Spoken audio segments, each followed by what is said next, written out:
Baruch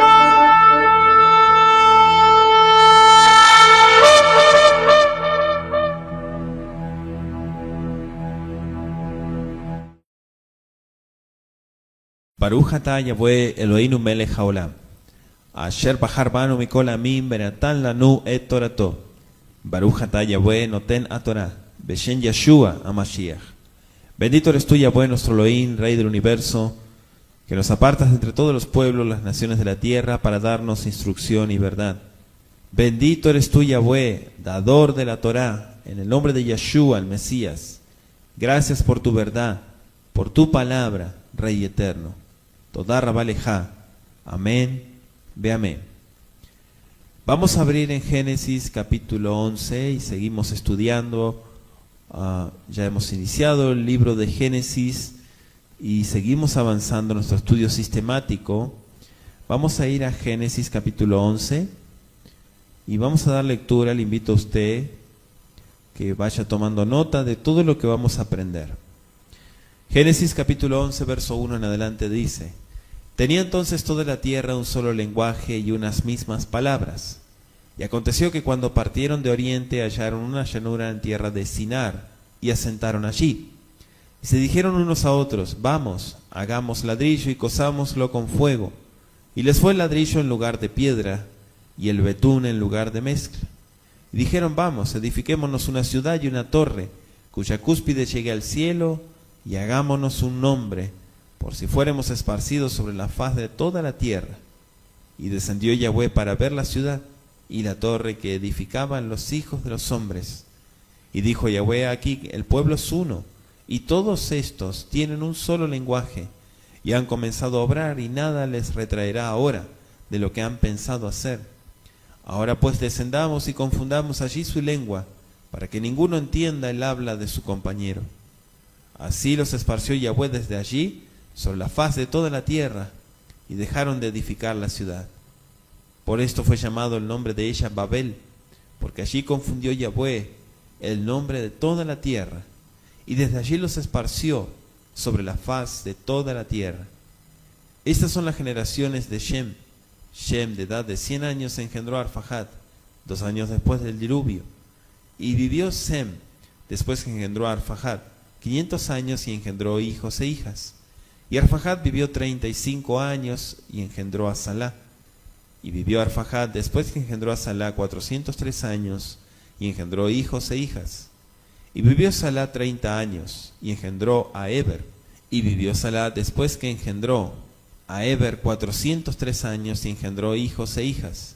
Y vivió Eber 34 años y engendró a Peleg. Y vivió Eber después que engendró a Peleg 430 años y engendró hijos e hijas. Y vivió Peleg 30 años y engendró a Reú. Y vivió Peleg después que engendró a Reú 209 años y engendró hijos e hijas. Y Reú vivió 32 años y engendró a Serug. Y vivió Reú después que engendró a Serug 207 años y engendró hijos e hijas. Y vivió Serug 30 años y engendró a Nacor. Y vivió Serug después que engendró a Nacor 200 años y engendró hijos e hijas. Y vivió Nacor 29 años y engendró a Taré. Y vivió Nacor después que engendró a Taré 119 años y engendró hijos e hijas. Y vivió Taré 70 años y engendró a Abram, a Nacor y a Aram. Estas son las generaciones de Taré. Taré engendró a Abram, a Nacor y a Aram. Y Aram engendró a Lot. Y murió Aram antes de que su padre Taré, en la tierra de su nacimiento, en Ur de los Caldeos. Y Abram y Nacor tomaron esposas para sí. El nombre de las esposas de Abram era Sarai, y el nombre de la esposa de Nacor Milcá, hija de Aram, padre de Milcá y de Isca. Mas Sarai era estéril, no tenía hijo.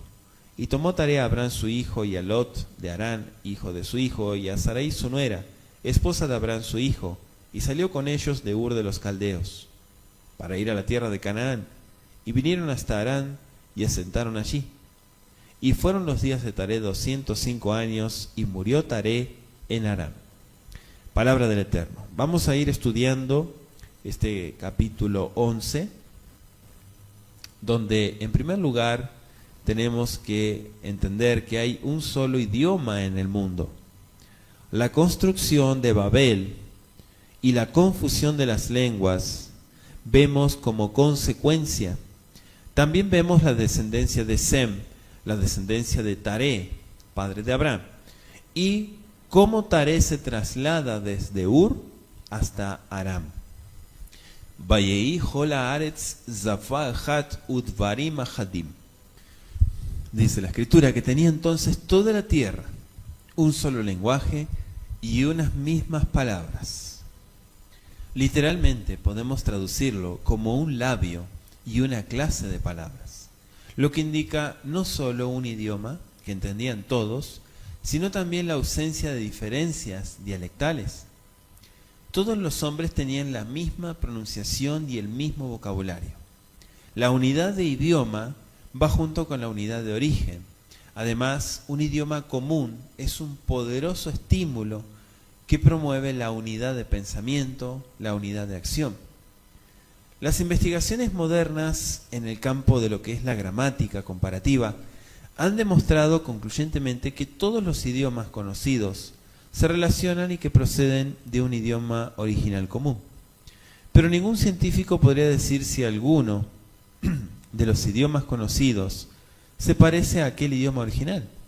Es posible, y aún probable, que alguno de los idiomas semíticos, como por ejemplo el hebreo o el arameo, sea similar al idioma que hablaron los hombres antes de la confusión de lenguas.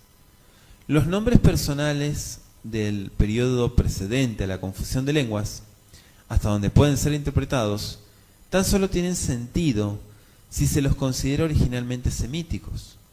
Sefer Bereshit, que es el registro que contiene esos nombres, está escrito en hebreo, que es un idioma semítico, por un autor semita.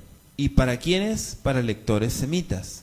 Por lo tanto, también es posible, aunque es improbable, que Moshe tradujera al hebreo esos nombres de un idioma original desconocido.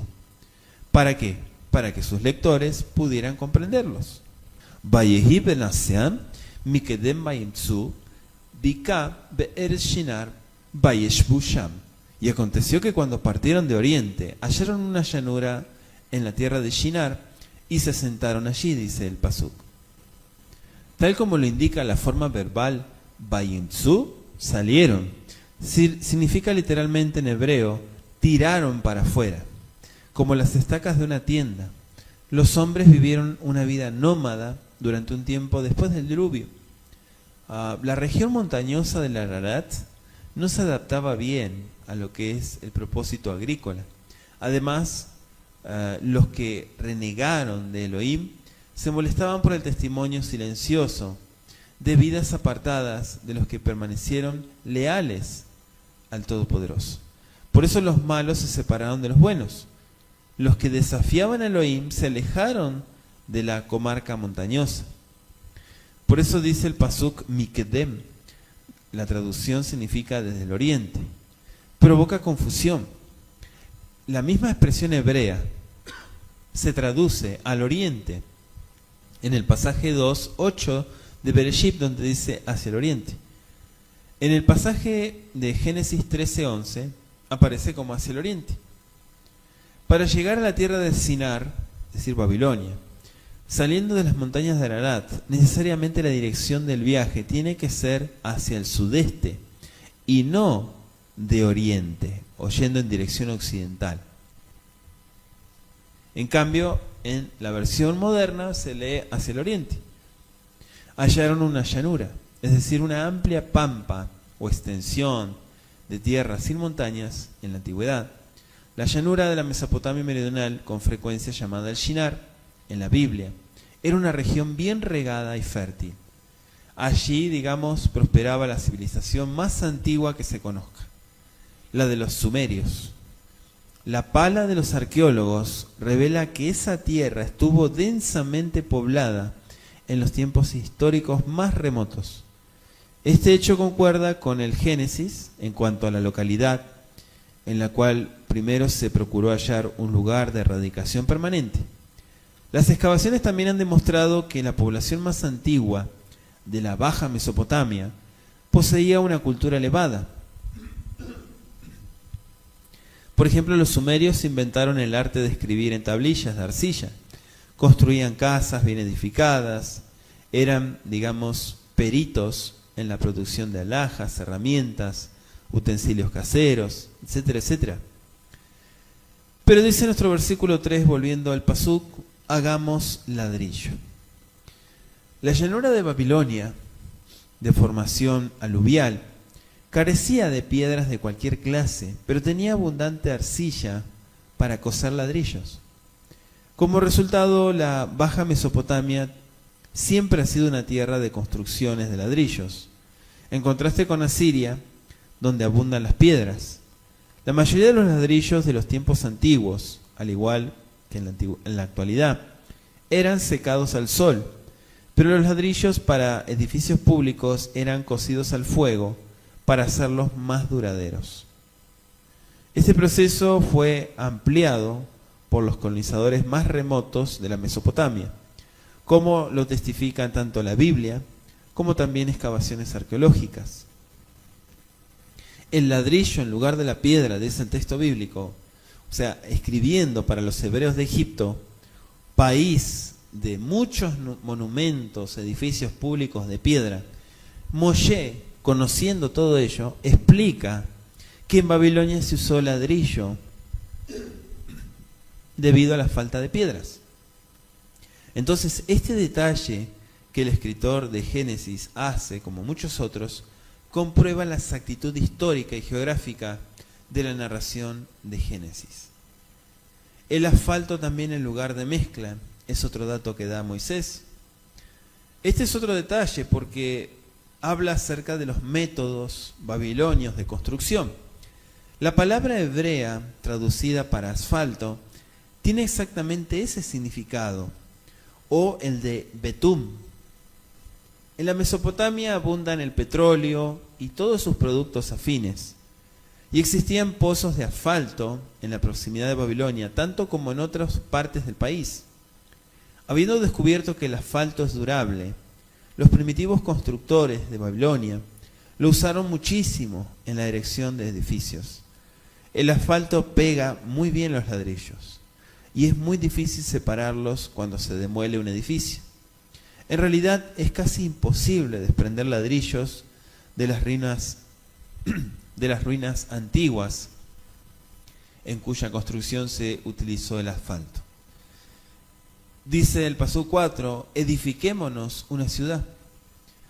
Caín había edificado, ya estudiamos en Génesis 4:17, Caín había edificado la primera ciudad, quizá para eludir la vida nómada que Elohim le había impuesto. Digamos que el plan original de Elohim era que los hombres se esparcieran por la superficie de la tierra y cultivaran, dice Génesis 1:28. La edificación de ciudades representaba una oposición a esa idea y a ese plan. Digamos que la concentración de los seres humanos siempre ha fomentado la ociosidad, la inmoralidad y muchos otros vicios. Las ciudades siempre han sido focos de delincuencia, ya que en tales ambientes el enemigo, Satanás, encuentra menos resistencia a sus ataques que en las comunidades más pequeñas, donde la gente vive en estrecho contacto con la naturaleza. Elohim le dijo a Noaj que repoblara o que llenara la tierra en el capítulo 9:1 de Génesis. Sin embargo, temiendo peligros desconocidos e imaginarios, ¿qué pasó? Los hombres quisieron edificar una ciudad con la esperanza de encontrar en ella seguridad mediante la obra de sus propias manos. O sea, eligieron olvidarse que la verdadera seguridad proviene solamente de confiar en Elohim y obedecerle. Los descendientes de Noaj, que se multiplicaban rápidamente, deben haberse apartado muy pronto del verdadero culto a Elohim. Buscaron protección debido al temor que sus malos caminos atrajeron de nuevo una gran catástrofe. Y entonces dice nuestro pasuk que aparece la torre. Esta daría a los habitantes de la ciudad la deseada sensación de seguridad. Una, digamos, ciudadela tal los protegería contra ataques y los capacitaría, así lo creían ellos, claro, para escapar de otro diluvio. Cuanto más alta, más difícil de que fueran ahogados. A pesar de que Elohim había prometido que nunca sucedería, el Mabul había cubierto la más alta montaña del mundo antes del diluvio, pero no había llegado al cielo. Por lo tanto, sí podían erigir una estructura más alta que las montañas, razonaban así los hombres, y ellos quedarían a salvo, sin importar lo que Elohim hiciera. Las excavaciones arqueológicas revelan que los habitantes más antiguos de la Baja Mesopotamia levantaron muchos templos en forma de torres, dedicados obviamente a todos sus cultos de deidades idolátricas. Y también ellos dijeron, hagámonos un nombre. La Torre de Babel tenía el propósito de llegar a ser un monumento a la sabiduría superior y a la habilidad de sus edificadores. Los hombres han estado dispuestos a soportar penalidades, peligros, privaciones, a fin de hacerse un nombre, o como quien dice, una gran reputación.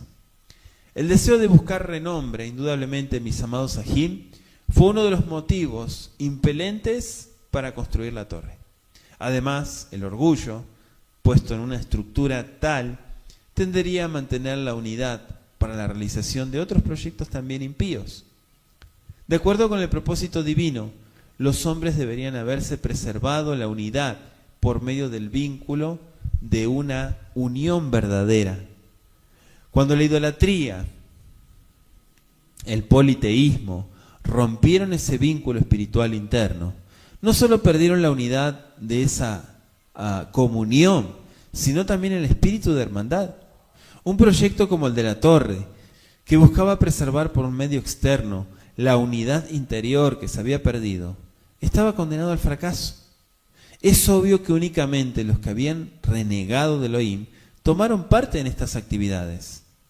Dice nuestro Pasuk 5, Vayeret Yahweh lirot et ha'ir be'et hamigdal asher banu bene Adam.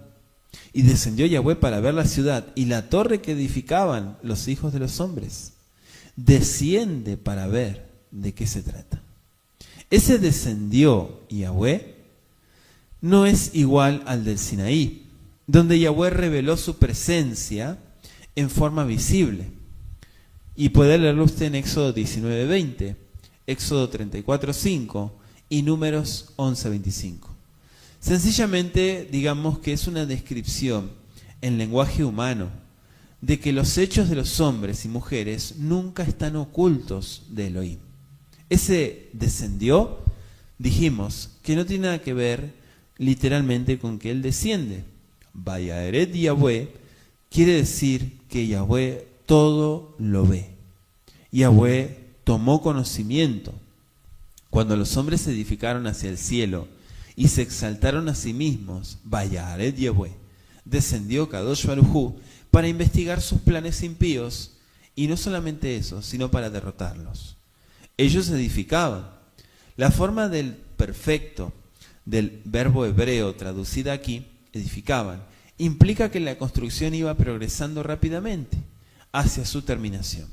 La expresión Bene Adam, literalmente los hijos del hombre, es tan general en sus alcances como para sugerir que todos, o por lo menos una gran mayoría, de los que no servían más a Elohim, participaron de este proyecto. Y han comenzado la obra, dice el verso 6. La Torre de Babel era una expresión de la duda en la promesa de el Kadosh Baruj Hu. Era una expresión de oposición obstinada a su bendita voluntad. Era un monumento a la apostasía y un baluarte a la rebelión contra la divinidad. No era sino el primer paso de un plan maligno, de un plan magistral, podríamos decir, para regir el mundo.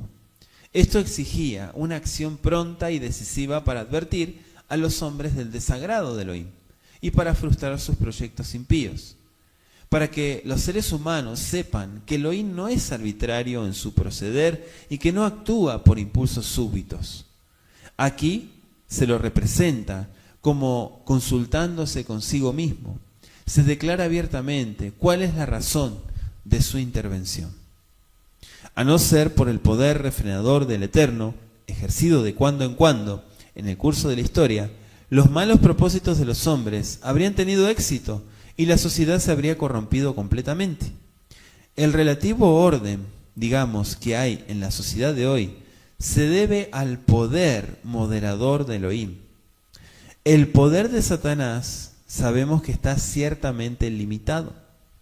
Y eso lo revela Job 1.12 y Job 2.6, como también Apocalipsis 7.1.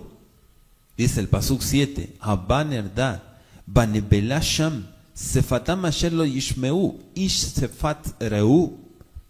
Ahora pues descendamos y confundamos allí su lengua, para que ninguno entienda el habla de su compañero. Fíjese el uso del plural descendamos. Indica la participación de por lo menos más de una persona, como hemos visto ya en Génesis 1.26. Confundamos allí su lengua. O sea, Elohim no quería destruir otra vez la humanidad, no. La maldad no había llegado todavía a los límites que alcanzó antes del diluvio. Y el Eterno decidió reprimirla antes que alcanzara otra vez ese punto. Entonces, al confundir su idioma y obligarlos así a separarse, Elohim tenía el propósito de impedir una acción futura unida.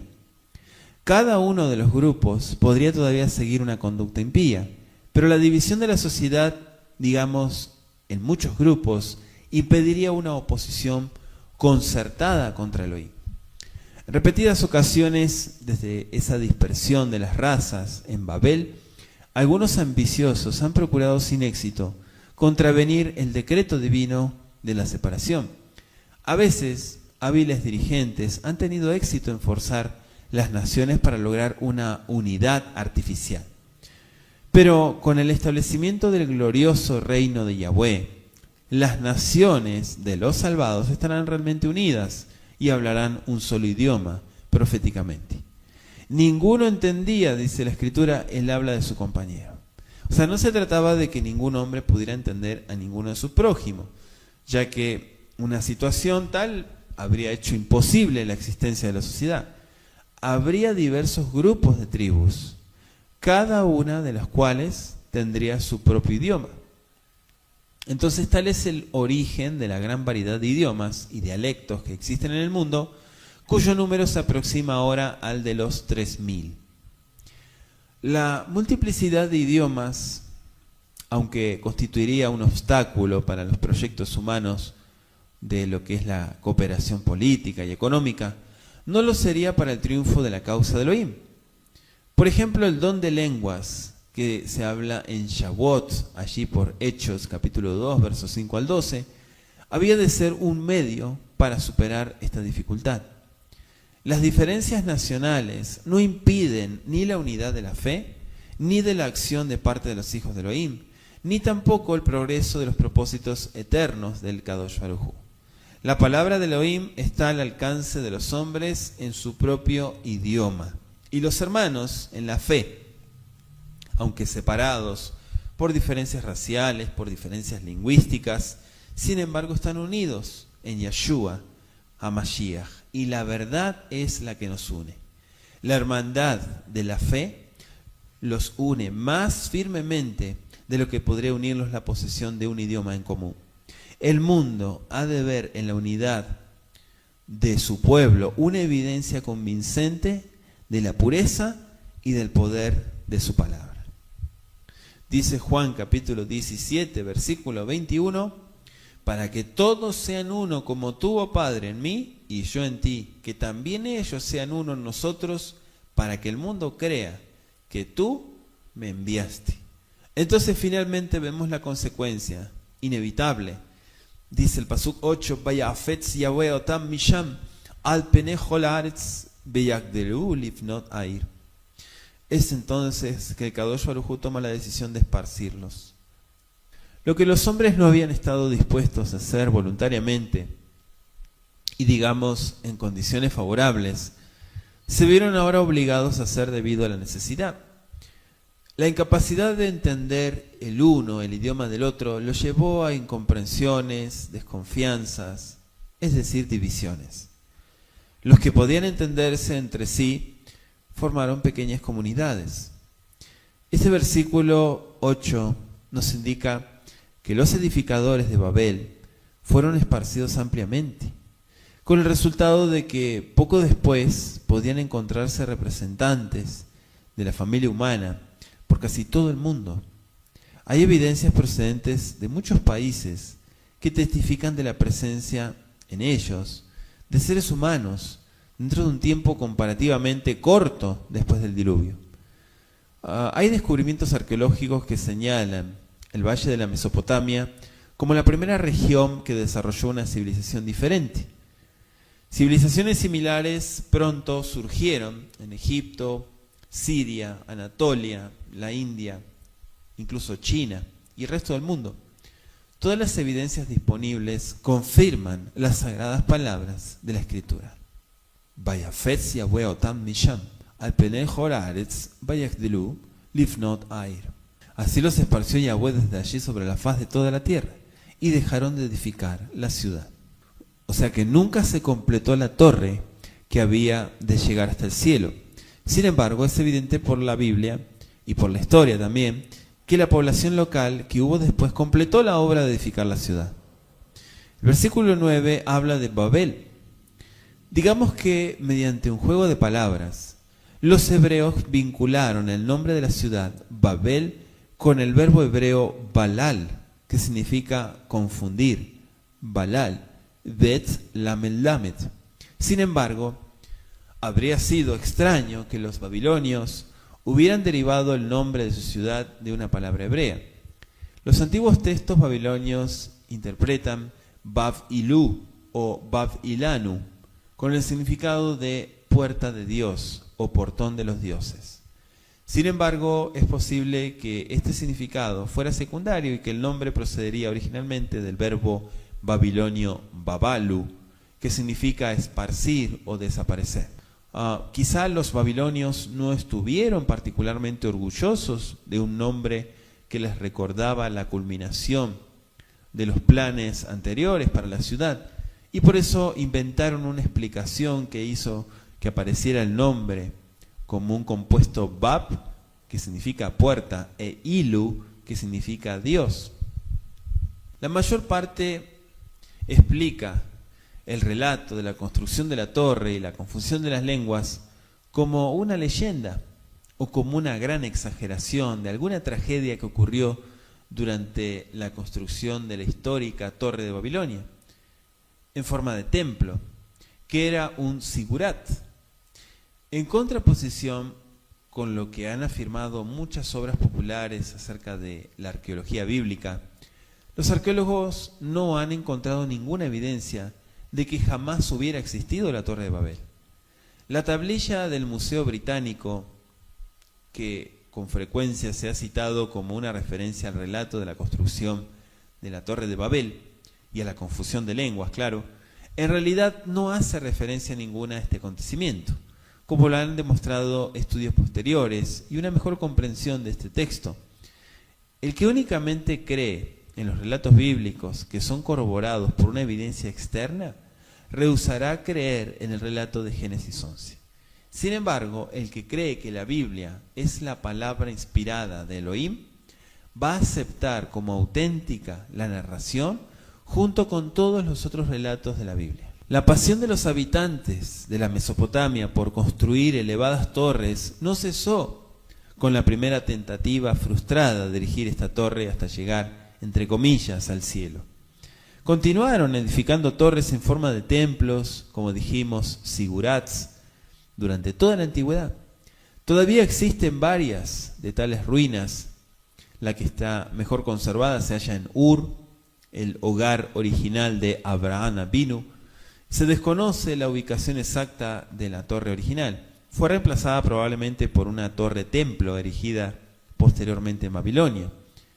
Hay una antigua tradición judía, probablemente basada erróneamente en las ruinas del siglo VII, ubica la Torre de Babel en Borsippa, una ciudad ubicada a unos 15 kilómetros al sudoeste de Babilonia, una ruina imponente de unos 48 metros de altura.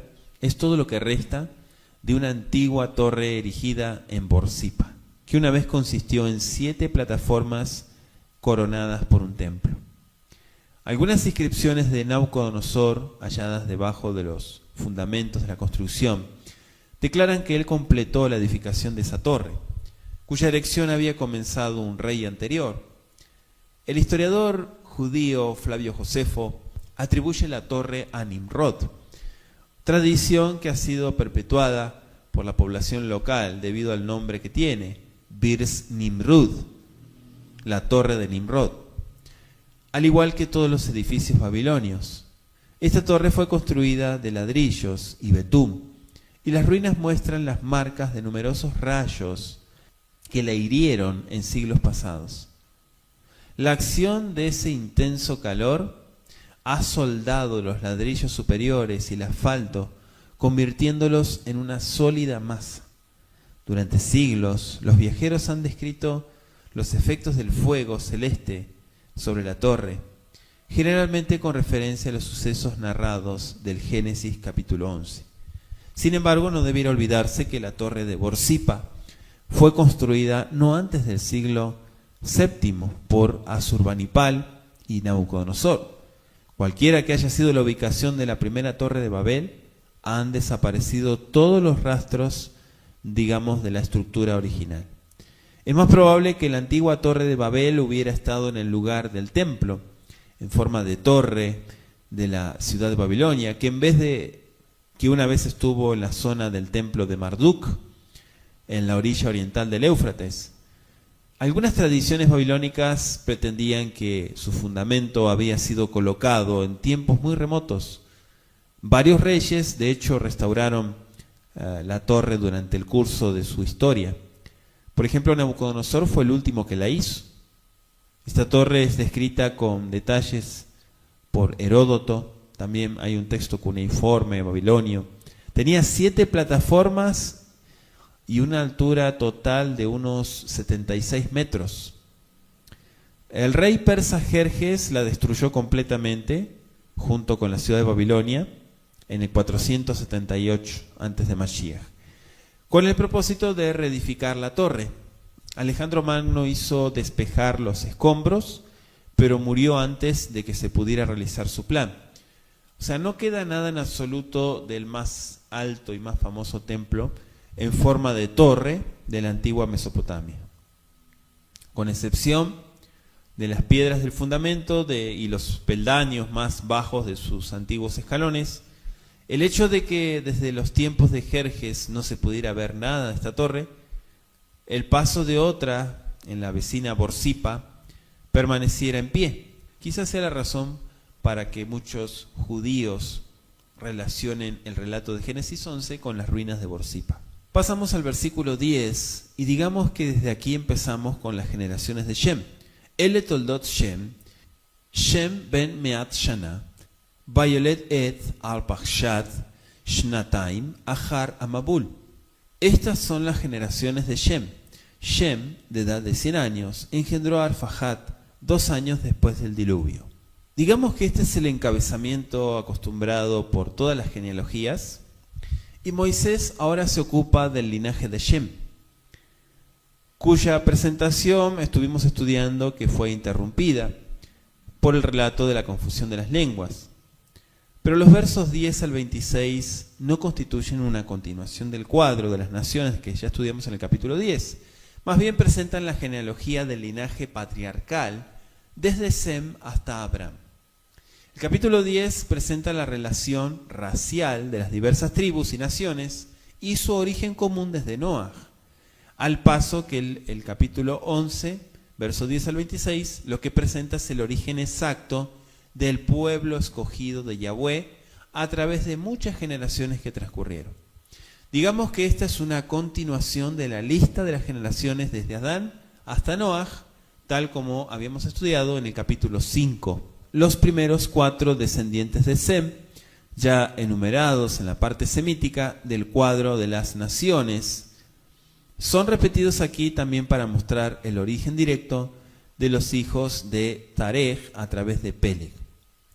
Sem, de edad de 100 años. Bueno, esta declaración muestra que Sem era 2 años menor que Jafet, como dice Génesis 5:32, Fuera de duda, los nombres presentados son personales y no denominan tribus, tal como lo indica la edad exacta dada para cada hombre cuando nació su primogénito, a través del que continúa la línea genealógica y la duración posterior de su vida. La observación de que algunos de los nombres, tales como los de Arfaxad o Eber, aparecen también como nombres de tribus en el capítulo 10, 21, e incluso el verso 22, no es un argumento válido para poner en duda la existencia real de los hombres aquí nombrados. Sem vivió después que engendró a Arfaxad. La fórmula usada por Moisés en los versos 10 y 11, tenemos que entender que es un modelo de los esquemas biográficos que siguen. O sea, no es necesario comentar en detalles los versos 12 al 26. Hay una notable diferencia entre la fórmula usada aquí y la del capítulo 5. Es la omisión de la edad total. Si ustedes se dieron cuenta, la edad total no aparece de cada persona que está en la lista del capítulo 11. Digamos que Moisés está ahora resumiendo. Sin embargo, nada se pierde porque en cada caso la edad total de cada hombre puede computarse fácilmente sumando los años que tenía cuando nació su primogénito con los años restantes de su vida. Ahí tenemos el total. Es desconocida la razón que tuvo Moisés para hacer esta diferencia en el estilo de las dos listas. Arfaxad, antes del diluvio, la edad promedio de los padres cuando nació su primogénito había sido de 117 años. La menor 65, la mayor 187 años. Pero después del diluvio disminuyó a 30 a 35 años, aunque Taré y Abraham engendraron hijos a una edad excepcionalmente avanzada. La misma disminución tenemos que entender, se advierte en la edad total de los seres humanos después del diluvio. O sea que a partir del Mabul, del diluvio, encontramos diferencias. Aunque Noaj mismo alcanzó la edad antidiluviano de 950 años, la edad de Shem fue solo de 600 y la de su hijo Arfaxad nada más que 438. En las generaciones sucesivas continuó el proceso, de modo que Nacor, el abuelo de Abraham, vivió solo 148 años. La gran disminución de la vida después del diluvio pudo haberse debido parcialmente a cambios climáticos también. Más importante todavía fue el cambio en el régimen alimentario, de comer solamente vegetales a un régimen que incluía carne de animales. Con cada generación sucesiva, la raza humana fue perdiendo más y más la herencia de vigor físico de Adán y posiblemente el efecto vigorizante del fruto del árbol de la vida. El verso 14 menciona a Eber. Eber, que significa el que cruza, puesto que los descendientes de Eber habían de cruzar el Éufrates y emigrar hacia Siria y la antigua Israel. Este nombre quizá indique discernimiento profético de parte de sus padres. Eber, aquel que cruce. Y también ya estudiamos que Peleg significa división. Reú, sin embargo, significa amigo, también significa amistad. Posiblemente es una abreviatura de Reuel, que significa amigo de Elohim.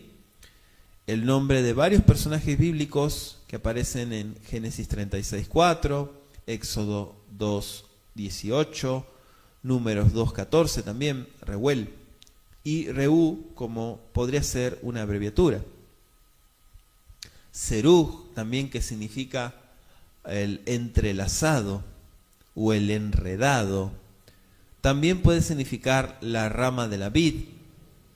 Bueno, no es seguro cuál fue el significado que se tuvo en cuenta, pero estas son las ideas. De Nacor significa el que resopla, o sea, quien tuviera algún impedimento en su habla. Nahor. Teraj, o traducido como Taré, no tiene ningún significado en hebreo, pero en el idioma ugarítico, o sea, que está relacionado con el hebreo, significa novio en ugarítico, Teraj. Dice el verso 26, Terach vivió 70 años. Este texto parece implicar que Abram, Nahor y Aram eran trillizos, nacidos cuando su padre Terach tenía 70 años. Que eso no fue así es evidente por las siguientes consideraciones. Terach murió en Aram a la edad de 205 años, dice Génesis 11:32. Abraham fue a Canaán a la edad de 75 años, dice Génesis 12:4. Abraham fue invitado a dejar Aram después de la muerte de su padre, como se declara explícitamente en Hechos 7:4, de modo que Abraham no puede haber tenido más de 75 años cuando murió su padre. Y Terach tenía por lo menos 130 años cuando nació Abraham. Por lo tanto, el pasaje del capítulo 11:26, ¿qué significa? Significa que Terach comenzó a engendrar hijos cuando tenía 70 años. Abraham, el menor de los 3 hijos, es mencionado primero debido a su importancia. ¿Por qué? Porque es el progenitor de los hebreos. Aunque no es seguro cuál de los otros 2 hijos de Terach, es decir, Nacor o Aram, era el mayor, el hecho de que Nacor se casara con la hija de Aram, dice Génesis 11:29, puede indicar que Aram era mayor que Nacor. ¿Sí? Anótese Génesis 5:32. Abraham, ese nombre que se traduce como padre de elevación o padre exaltado, Abraham, para destacar su puesto de honor como el progenitor de Am-Segulá, del pueblo escogido por Elohim. Su nombre fue más tarde cambiado por Elohim a Abraham, allí por Génesis 17:5, y este mismo nombre aparece en los registros egipcios como el de un gobernante amorreo de una ciudad palestina en el mismo tiempo cuando vivió Abraham. Aparece también en documentos cuneiformes contemporáneos de Babilonia, lo que muestra que el nombre no era desconocido. Abraham. Nahor, este hijo de Terach, tuvo el mismo nombre que su abuelo. Aram, este nombre no tiene significado en hebreo. Similar a Aram es Haram, una ciudad donde se estableció Terach, su padre. El nombre de la ciudad relacionado con la raíz de una palabra siria que significa el camino real, quizá indique su ubicación sobre una de las principales rutas comerciales entre Mesopotamia y el Mediterráneo. Así como fue el caso en lo que atañe a la cronología antes del diluvio, el Humash dan a los patriarcas el periodo comprendido entre el diluvio y el nacimiento de Abraham. Vidas considerablemente más largas que el texto hebreo y las traducciones modernas basadas en él. En la injerción que hace la Vulgata de Cainán entre Arfajad y Salá quizás sea justificada. De hecho, está confirmada por Lucas en su genealogía, que también ubica a Cainán en ese lugar, en Lucas 3:35 y 36. A pesar de la aparente discrepancia entre Moisés y 1 de Crónicas 1:24, por un lado, y Lucas, por el otro, no existe dificultad verdadera. Las Escrituras contienen numerosos ejemplos llamativos de la omisión de nombres de las listas genealógicas. Por ejemplo, Esdras, al remontar su propio linaje hasta Aarón, omite por lo menos 6 nombres en Esdras 7, verso 1 al 5. Incluso él escribe también las Crónicas, 1 de Crónicas 6, verso 3 al 15. En la genealogía de Yeshua, presentada varios siglos más tarde por Mateo, se han omitido 4 reyes de Judá y posiblemente otros antepasados también de nuestro Adón, en Mateo 1, verso 8 y 17. Por lo tanto, la posible omisión que hace Moshe al eliminar a Cainán de la lista de Génesis 11, me refiero desde el verso 10 al 26, no debiera considerarse una inexactitud, sino más bien un ejemplo de una práctica común entre los escritores hebreos. Dice el verso 17, Terach. Bueno, hasta aquí Moshe ha narrado la historia de toda la humanidad. En adelante, el registro inspirado se refiere casi exclusivamente a la historia de solo una familia, el pueblo elegido de Yahweh. En el resto del Tanaj, por lo general se presta atención a otras naciones solo cuando se relacionan con el pueblo de Elohim. Pero digamos que a partir de aquí, Lo más importante es el pueblo escogido. Harán engendra a Lot. Lot, que se traduce como el oculto, se presenta a Lot debido al papel que iba a jugar como compañero de Abraham en la tierra de Canaán y como progenitor también de los moabitas y de los amonitas. Dice nuestro verso 28 que muere Harán antes que su padre. Literalmente dice el pasuk hebreo, en el rostro de su padre, con el significado de que mientras su padre estaba vivo, él fallece, o en la presencia de su padre. Esta es la primera mención, aunque no sea necesaria el primer caso, de un hijo muerto antes que su padre. Ur Kasdim, tal como lo demuestran Ur de los Caldeos, documentos escritos, excavaciones, la ciudad natal de Aram, tuvo una historia larga y tremenda. Las ruinas de Ur han sido conocidas por mucho tiempo con el nombre moderno de Tel el Mukayar y se encuentran más o menos a mitad de camino entre Bagdad y el Golfo Pérsico. Cuando Abraham vivió en esa ciudad, en los comienzos del segundo milenio, la ciudad poseía una cultura excepcionalmente elevada. Las casas estaban bien construidas y por lo general tenían 2 pisos. Las habitaciones de la planta baja se agrupaban en torno de un patio central, una gradería llevaba a la planta baja. La ciudad tenía un sistema de desagüe eficaz, mejor que el de algunas ciudades actuales de este país. Se enseñaba lectura, escritura, aritmética, geografía en las escuelas de Ur, lo que resulta evidente por los muchos ejercicios escolares que han sido descubiertos. En el Tanaj, esta ciudad generalmente llamada Ur de los Caldeos, expresión que todavía no ha sido encontrada en los textos cuneiformes de Mesopotamia. Allí simplemente se la llama Ur.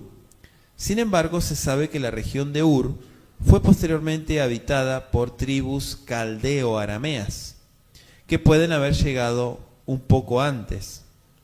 Esas tribus estuvieron íntimamente relacionadas con las familias de Teraj, y ambas fueron descendientes de Arfajad. El recuerdo de ese vínculo familiar se mantuvo vivo porque los descendientes siempre se refirieron al hogar familiar original como Ur en Caldea o Ur de los Caldeos. El elevado nivel cultural de Ur en el tiempo de Abraham acalla las burlas de los que tildan a Abraham de nómada, de ignorante. O sea, él pasó su juventud en una ciudad de refinada cultura, siendo hijo de uno de los ciudadanos acaudalados, y sin duda era un hombre bien educado. También Abraham debe haber estado familiarizado con la vida religiosa de Ur, que era politeísta, claro, bien pagana, como lo demuestran las excavaciones. Josué declara que Teraj, el padre de Abraham, había servido a otros dioses en Ur, en Josué 24:2.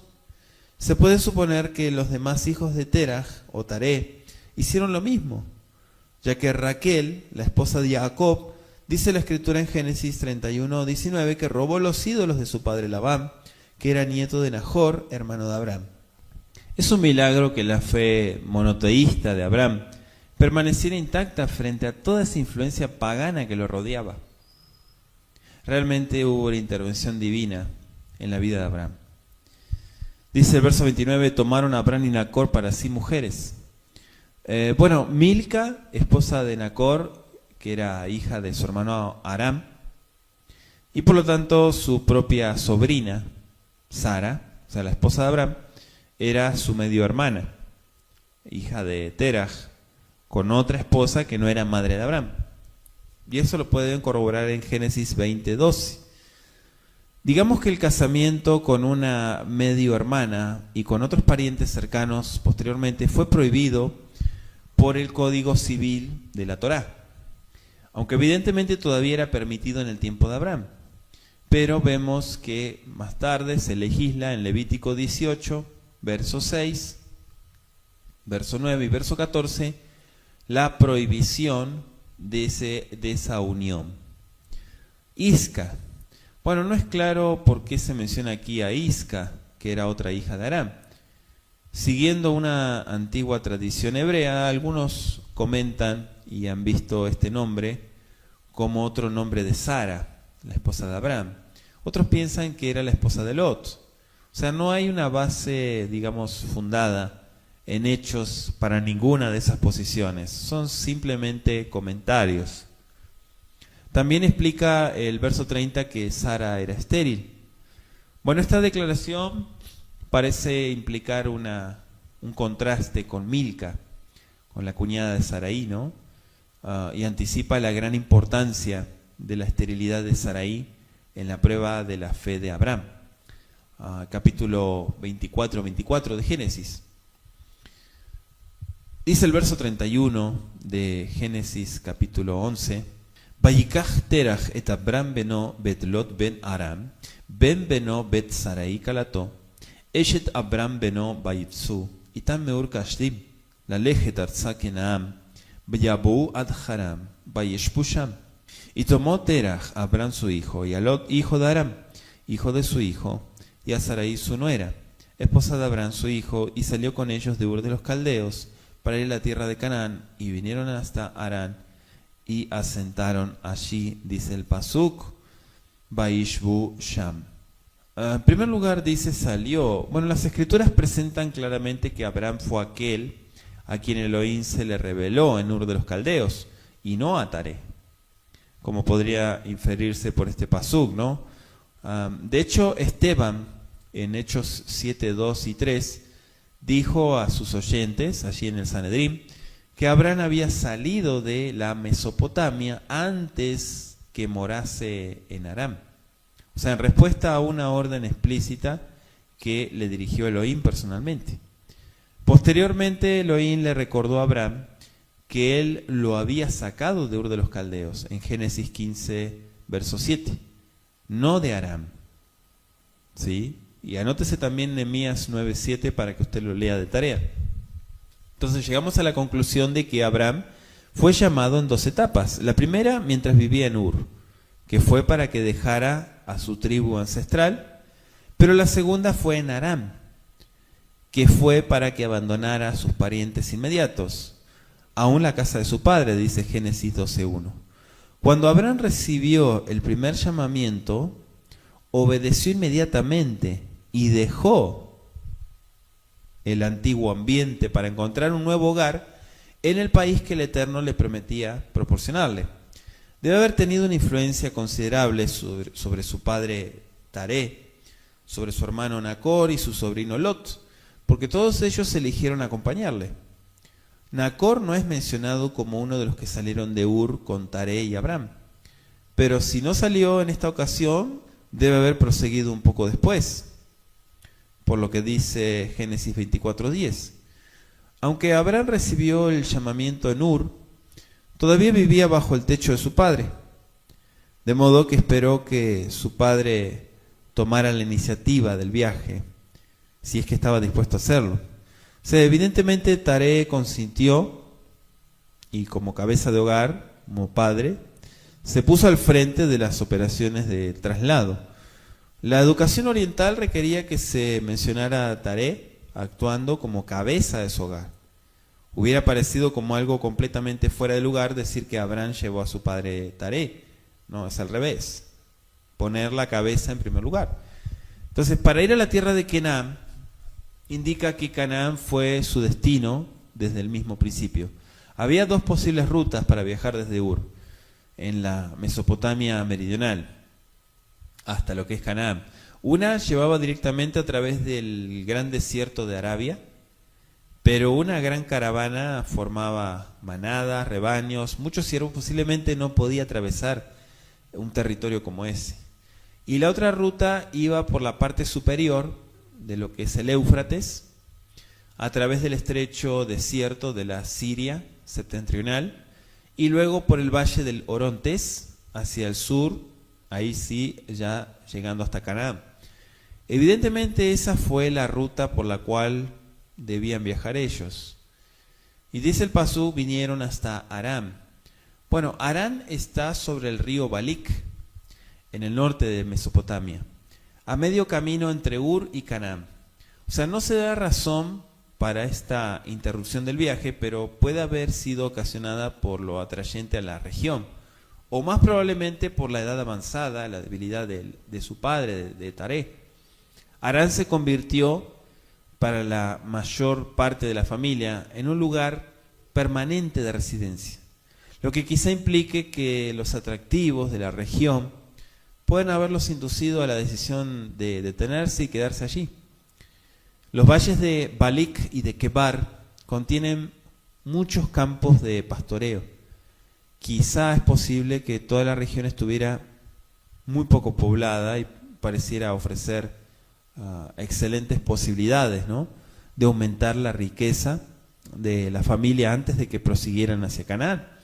Cualquiera que haya sido la razón, Taré y su familia acamparon en un lugar que llamaron Aram, quizá como homenaje a su hijo y hermano que había muerto en Ur, debido a una leve diferencia entre la forma hebrea de escribir el nombre Aram, el hijo de Taré, y el de Haram, que, como dijimos, no hay relación, ¿no?, entre las dos. La evidencia de cuán firmemente se establecieron los tareitas en su nuevo hogar se ve claramente porque varios de sus nombres familiares se arraigaron en las ciudades de la región durante muchos siglos, y en algunos casos diría hasta milenios. Aram, esa ciudad importante durante el segundo y el primer milenio antes de Mashiach, quizá haya recibido ese nombre en homenaje de Aram. Como ya hemos sugerido, el recuerdo de Peleg persistió en el nombre de la ciudad Paliga, en la desembocadura del río Jabur. Nacor dio su nombre a la ciudad de Nacor, posteriormente llamada Til Nari, cerca de Aram. El nombre de Serug se refleja también en la localidad de Sarugi, y el lugar Til Shaturai, sobre el río Balik, quizá perpetúe el nombre de Taré. Los nombres de estos lugares son una evidencia clara, clarísima, de que la familia de Taré ocupó esa región en tiempos antiguos. Entonces todo eso es evidencia, amados Ajim. Recuerden que todos los nombres que encontramos de ciudades y demás, sí sufrieron ciertos cambios, pero hay evidencia de estos acontecimientos. Entonces muere, en nuestro verso 32, muere Taré. ¿En dónde? Muere en Aram. No se dice cuánto tiempo vivió Taré en Aram. Bueno, en la vista de la prontitud de Abraham para obedecer a Elohim, parece muy poco probable que él hubiera permanecido en Aram durante muchos años, sabiendo que el Eterno quería que fuera a Canaán. A no ser debido a la edad o a la enfermedad de su padre, es más probable que Taré se detuviera durante un tiempo cerca del río Balik para establecerse o restablecerse, y no que la atracción de la zona lo hubiera inducido a olvidar su propósito. Abraham cuidó de su padre, eso es lo que podemos ver. Todos habrían permanecido en Aram con el propósito de reanudar su marcha cuando se sanara Taré. Cuando él murió, Abraham y Lot siguieron adelante con su plan original, pero otros miembros de la familia fueron cautivados por la fertilidad, como ya dijimos, de la región, y no estuvieron dispuestos a dejarla, se quedaron allí. Al igual que Moisés, algunos siglos después, Taré no entró en la tierra prometida, y estamos obligados a recordar nuestra condición de peregrinos. ¿Por qué? Porque muchos de los hijos de Elohim mueren en su camino a la Canaán, a esa tierra prometida que el Eterno tiene para nosotros. Sin embargo, lo grave de la muerte de Taré no fue nada en comparación con la decisión de Nacor de permanecer en Aram. Él y su familia voluntariamente se apartaron de las promesas del Eterno, rehusando acompañar a Abraham hasta la tierra prometida. Entonces, como resultado, finalmente ellos y todos sus descendientes, escuchen muy bien, desaparecieron del escenario de la historia. Entonces, al paso que Abraham, su posteridad permanecieron por siglos como receptáculo del favor especial de Abba Kadosh, y como un canal de bendición para todo el mundo, porque todavía decimos Zerá Abraham, simiente de Abraham. Hasta aquí el capítulo 11. Damos gracias a nuestro Abacadosh por el estudio de su Torá. Bendito sea Él y que siga animándonos con esta propuesta de estudio. Abacadosh, bendito sea tu nombre. Te agradezco por tus promesas, tus bendiciones, por todo lo que tú nos enseñas. Gracias porque eres bueno, Padre bendito, y porque estamos estudiando las raíces hebreas de nuestra fe.